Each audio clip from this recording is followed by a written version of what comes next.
Hello बच्चों। दो set ए और बी के बीच रिलेशन का हमेशा ही कोई लॉजिक हो ऐसा ज़रूरी नहीं है। रिलेशन का जो डेफिनेशन है वो ये कहता है कि अगर दो सेट ए और बी है तो इनके बीच जो रिलेशन होगा वो इनके कार्टेशियन प्रोडक्ट का सबसेट होता है। और सबसेट तो कोई भी हो सकता है। तो इसका मतलब अगर आर कोई रिलेशन है फ्रॉम ए टू बी तो आर ए क्रॉस बी का सबसेट होगा। और क्योंकि ए क्रॉस बी में जो एलिमेंट होते हैं वो ऑर्डर्ड पेयर होते हैं ए कोमा बी टाइप के, तो आर के जो एलिमेंट होंगे वो भी ऑर्डर्ड पेयर ही होंगे। जब भी कोई ऑर्डर्ड पेयर हमारा रिलेशन आर में होगा तो हम बोलेंगे कि जो फर्स्ट कंपोनेंट है वो सेकेंड कंपोनेंट से रिलेटेड है, that is A is related to B.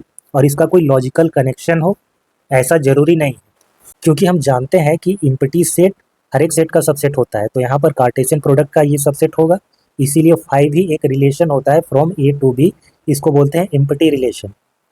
अब अगर हम पूरा का पूरा कार्टेशियन प्रोडक्ट को ही ले लें तो ये खुद का तो सबसेट होगा ही, इसीलिए ये भी एक रिलेशन होता है, इसको बोलते हैं यूनिवर्सल रिलेशन।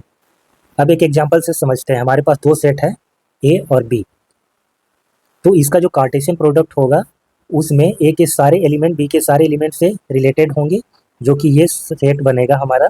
यहाँ पर हमने एक सबसेट लिया है R1, जो कि ए क्रॉस बी का ही एक सबसेट है।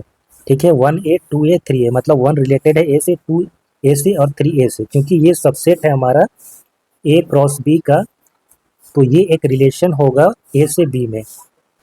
दूसरा R2 हमने एक सबसेट लिया है 1B 3B, 1B से रिलेटेड है 3B से, क्योंकि ये भी सबसेट है हमारा ए क्रॉस बी का, तो ये भी एक रिलेशन होगा। तीसरा सेट R3, ये पूरा ही सेट जो है हमारा ए क्रॉस बी के इक्वल है।